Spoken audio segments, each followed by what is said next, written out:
Hello everyone. आज के video में हम लोग देखेंगे क्लास 7 के हिस्ट्री का 9th chapter the making of regional cultures का पार्ट 1 का हिंदी समरी, यानी कि क्षेत्रीय संस्कृतियों का निर्माण। तो चलिए देर ना करते हुए वीडियो को शुरू करते हैं। लेकिन वीडियो शुरू करने से पहले दोस्तों मैं आपको बता देना चाहता हूं कि मेरा एक और चैनल है जिसका नाम अनजाने रहस्य है, जिसमें आप मिस्ट्रियस वीडियो को देख सकते हैं। नीचे मैंने डिस्क्रिप्शन में उसका लिंक दे रखा है, आप वहां जाके हमारे चैनल को सब्सक्राइब कर सकते हैं। तो चलिए आज के वीडियो के तरफ रुख लेते हैं। क्षेत्रीय संस्कृतियों का निर्माण। लोगों का वर्णन करने का एक सबसे सामान्य तरीका है उनकी बोलचाल की भाषा से उन्हें परिभाषित करना। जब हम किसी व्यक्ति को तमिल या उड़िया कहते हैं तो आमतौर पर इसका अर्थ होता है कि वो तमिल अथवा उड़िया भाषा बोलता है और तमिलनाडु या उड़ीसा में रहता है। इसी तरह से हम प्रत्येक क्षेत्र को कुछ खास किस्म के भोजन, वस्त्र, काव्य, नृत्य, संगीत और चित्रकला से जोड़ा करते हैं। कभी कभी हम उन असीमताओं को मानकर चलते हैं और सोचते हैं कि ये युग युगांतरों से अस्तित्व में है, किंतु अलग अलग क्षेत्र के बीच विभाजन सीमाओं के बदले कुछ अलग हो जाता है। ये क्षेत्रीय संस्कृति जटिल प्रक्रिया से विकसित हुई है। इस प्रक्रिया के तहत स्थानीय परंपराओं और उपमहाद्वीप के अन्य भागों के विचार के आदान प्रदान ने एक दूसरे को संपन्न भी बनाया है।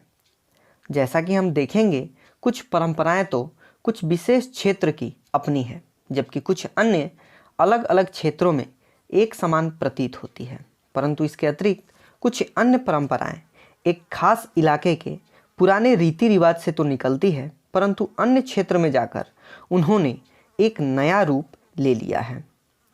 इसका अगला है the Cheras and the development of Malayalam.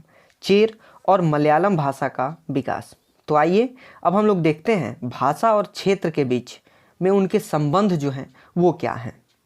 महोदयपुरम का चेर राज प्रायद्वीप के दक्षिणी पश्चिमी भाग में, जो आज के केरल राज्य का एक हिस्सा है, 9वीं शताब्दी में इसका स्थापना हुआ। संभवतः मलयालम भाषा इस इलाके में बोली जाती थी। शासकों ने मलयालम भाषा एवं लिपि का प्रयोग अपने अभिलेखों में किया।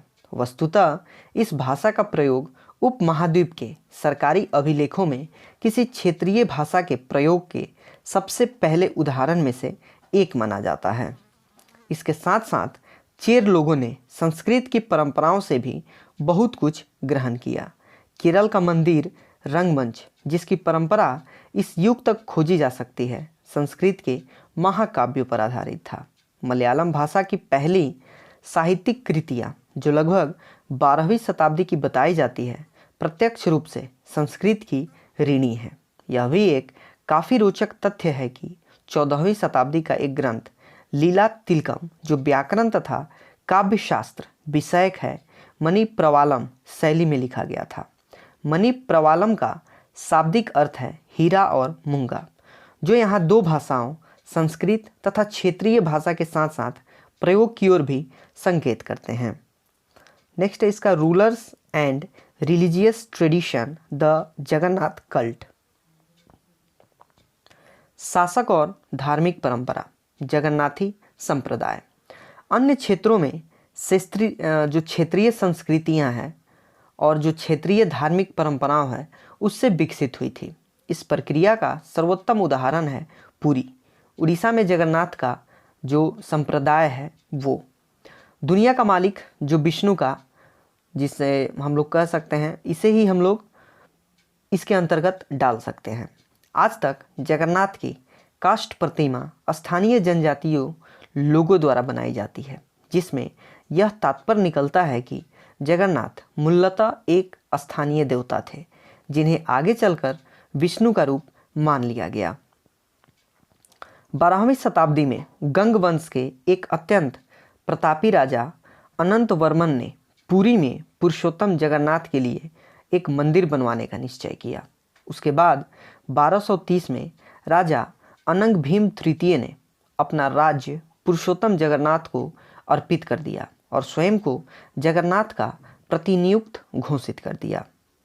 जैसे जैसे इस मंदिर को तीर्थ स्थान यानी कि तीर्थ यात्रा के केंद्र के रूप में महत्व प्राप्त होता गया, सामाजिक तथा राजनीतिक मामलों में भी इसकी सत्ता बढ़ती गई।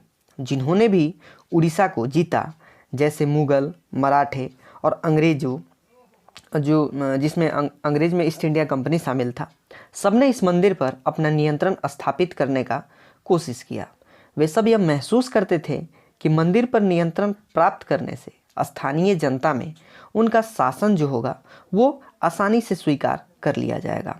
नेक्स्ट है the Rajputs and tradition of heroism, यानी कि राजपूत और शूरवीरता की परंपरा। 19वीं शताब्दी में ब्रिटिश लोग उस क्षेत्र को जहां आज का अधिकांश राजस्थान स्थित है राजपूताना कहते थे। इससे यह समझा जा सकता है कि वह एक ऐसा प्रदेश था जहां केवल अथवा प्रमुख रूप से राजपूत ही रहा करते थे, लेकिन यह बात आंशिक रूप से ही सत्य है। ऐसे अनेक समूह थे जो आज भी मौजूद हैं, जो उत्तरी तथा मध्यवर्ती भारत के अनेक क्षेत्र में अपने आप को राजपूत कहते हैं। यह भी सच है कि राजस्थान में राजपूतों के अलावा अन्य लोग भी रहते हैं। तथापि अक्सर यह माना जाता है कि राजपूतों ने राजस्थान को एक विशिष्ट संस्कृति भी प्रदान किया है। ये सांस्कृतिक परंपराएं वहाँ के शासकों के आदर्शों तथा अभिलाषाओं के साथ घनिष्ठता से जुड़ी हुई थी। लगभग 8वीं शताब्दी से आज के राजस्थान के अधिकांश भाग पर अलग अलग परिवारों के राजपूत राजाओं का शासन रहा। पृथ्वीराज एक ऐसा ही शासक था। ये शासक ऐसे शूरवीरों के आदर्शों को अपने हृदय में संजोए रखते थे, जिन्होंने रण क्षेत्र में बहादुरी से लड़ते हुए अक्सर मृत्यु का धारण किया, मगर कभी भी पीठ नहीं दिखाई।